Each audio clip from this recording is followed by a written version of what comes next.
नमस्कार, कसे आहेत सर्व? अपेक्षा करते मजेत असाल. मी कोमल तुमचं खूप स्वागत करते आपल्या फॅमिलीमध्ये. तर त्या दिवशी मी व्हिडिओ टाकला आणि छान रिस्पॉन्स मिळाला मला. म्हणजे व्ह्यूज जास्त आले. सबस्क्रायबर अजून काही वाढलेले नाही आहे. पण मी व्हिडिओ सुरू करायच्या अगोदरच तुम्हाला प्लीज रिक्वेस्ट करते की जर तुम्ही माझा व्हिडिओ बघताय तर पहिले सबस्क्राईब करून ठेवा माझ्या चॅनलला आणि मग नंतर व्हिडिओ बघा. तर सांगते काय झालं होतं की मी खूप खुश होते त्यावेळेस की माझी डिलेवरी नॉर्मल झाली आणि असं म्हणता की पहिल्या वटीचा मुलगा झाला तर चांगलं असं म्हणत मुलगाही झाला. ह्या दोन गोष्टीने मी खूप खुश होते.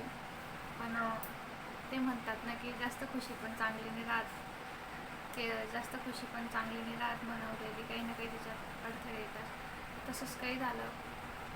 2 दिवस मंगळवारीचा जन्म होता त्याचावाला. मंगळवारी झाला आणि बुधवार गुरुवार असे 2 दिवस आम्ही हॉस्पिटलमध्ये होते पाचोऱ्यातच. त्याच्यानंतर आम्ही घरी आलो. घरी शुक्रवारी होता तो आणि शनिवारच्या दिवशी त्याची 5वी होती.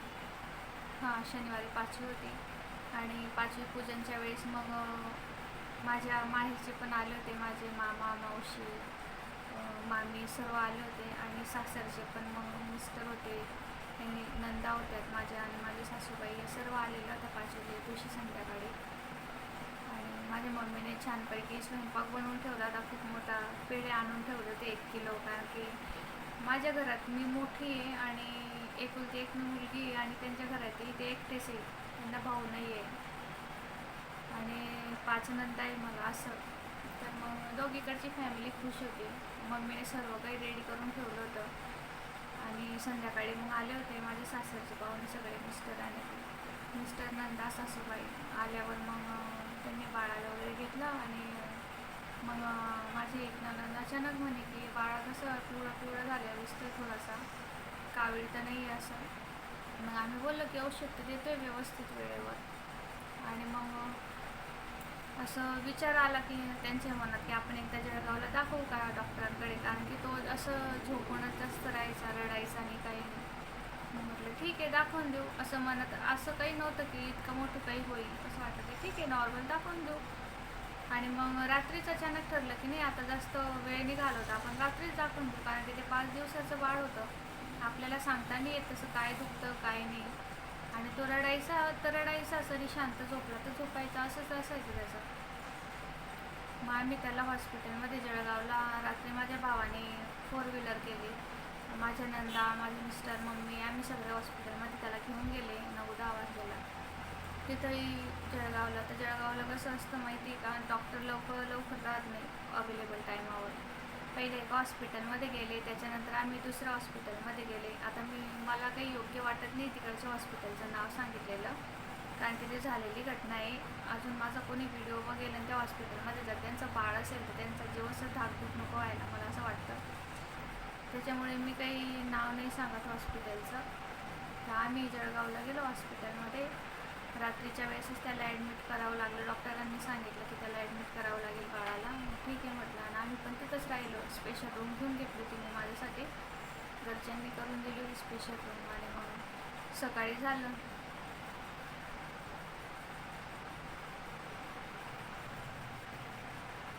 रात्र आम्ही त्याला ॲडमिट केलं त्या हॉस्पिटलमध्ये आणि सकाळी मग मला बोलवलं की तुम्ही बाळाला दूध काढून द्या वाटेमध्ये.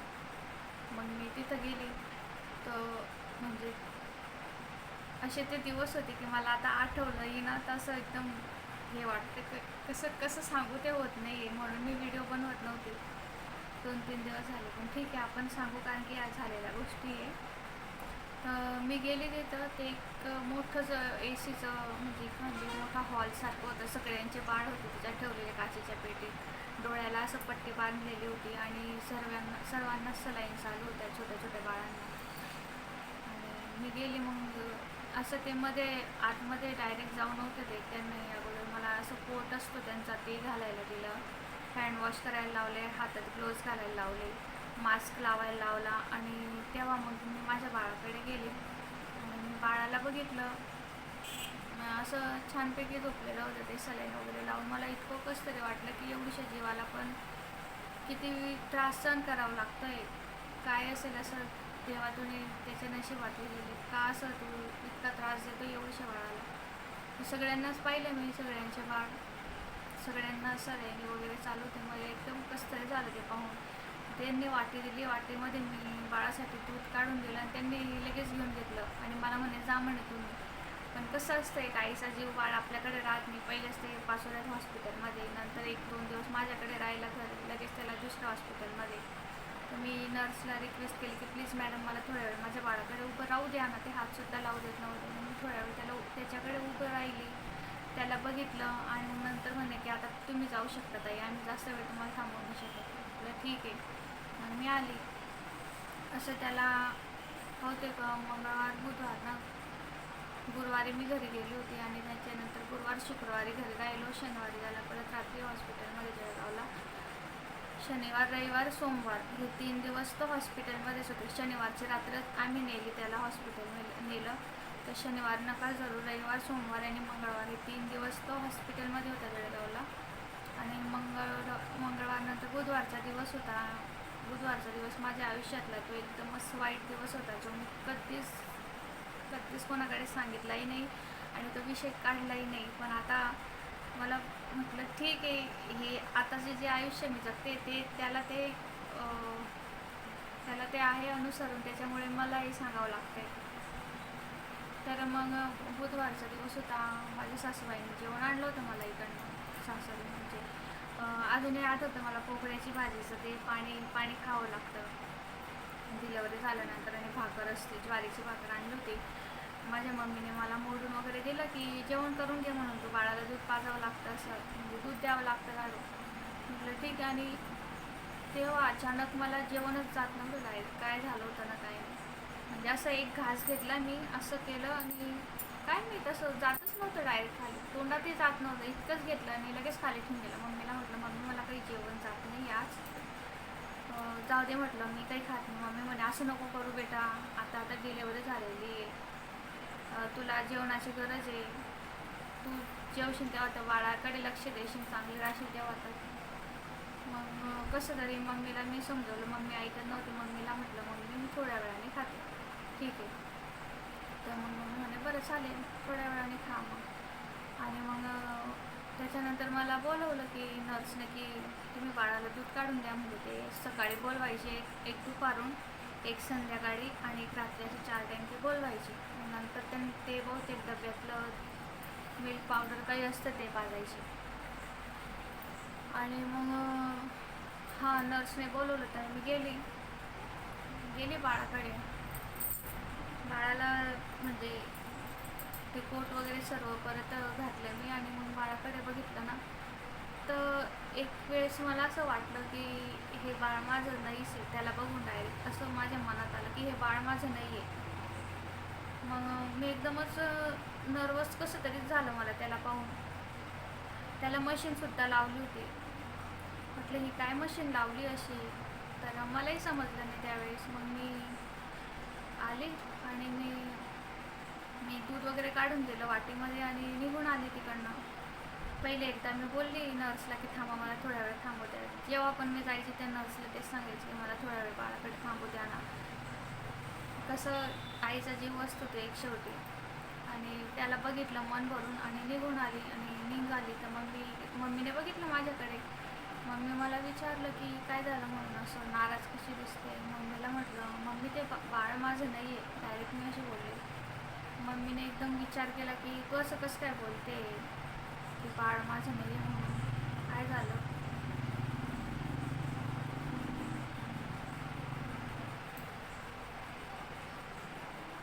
मम्मीने मला विचारलं की तू अशी कसं काय बोलते की बाळ माझं नाही आहे म्हणून, काय झालं.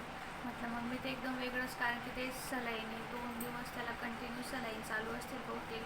कारण की ते आम्हाला कोणालाच मध्ये म्हणजे मीच मध्ये जायचे, त्याला बस दूध काढून वाटीमध्ये ठेवायचे तितकंच. बाकी माझे जे घरचे होते फॅमिली मेंबर त्यांना फक्त ते एका कॅम्प्युटरमध्ये दाखवायचं की दुरूनच की बाळ कसं आहे म्हणून कॅम्प्युटरमधून, बस. कोणालाच मध्ये जायची परवानगी नव्हती. मी फक्त दूध काढून द्यायचे एका वाटीमध्ये तितकंच. तर मी असं बोलल्यावर मग मम्मीने आणि थोड्या वेळाने मग माझे मिस्टर आले माझ्याकडे. मी त्यांनाही सांगितलं, म्हटलं ते बाळ ना बहुतेक बाळ आपलं नाही आहे. मग ते म्हणे असं कसं काय बोलते. म्हटलं त्याला मशीन पण लावली कोणतं तरी गावासारखं व्हेंटिलेटर लावलं होतं ते मला त्यावेळेस काही समजायचं नाही. तर मग मी सांगितलं. मग त्यांनी ते थोडंसं मनावर घेतलं. मग माझे मिस्टर आणि नंदोई असे जे होते ते गेले मग डॉक्टरांकडे. त्यांनी सांगितलं डॉक्टरांना की आताही सांगताना असं मन एकदम कसं तरीच होतं आहे की तुम्ही जे असेल ते आम्हाला सांगून द्या. तुम्ही व्हेंटिलेटरवर. मग त्यांनी सांगितलं की डॉक्टरांनी की आम्ही व्हेंटिलेटरवर ठेवलं आहे बाळाला. तर थोडंसं कृत्रिम श्वास त्याला देतो आहे. तर मग घरचे बोलले की जे आहे ते तुम्ही आम्हाला सांगून द्या स्पष्ट, कारण की आम्ही त्याला दुसऱ्या हॉस्पिटलमध्ये नेऊ शकतो जर तुमच्याकडनं नाही होत असेल तर. रिकामं आम्हाला पैसे म्हणजे नाही होत असेल तर असं सांगितलं. आणि मग त्यांनी सांगितलं की पुढे काय सांगितलं आहे मी पुढच्या व्हिडिओमध्ये सांगते. आता माझी कॅपॅसिटी म्हणायचं म्हणजे आता एकदमच मन भरून येत आहे. ठीक आहे, मी पुढच्या व्हिडिओमध्ये तुम्हाला सांगते याच्या पुढे काय झालं. तोपर्यंत तुम्ही व्हिडिओ बघत राहा. थँक्यू.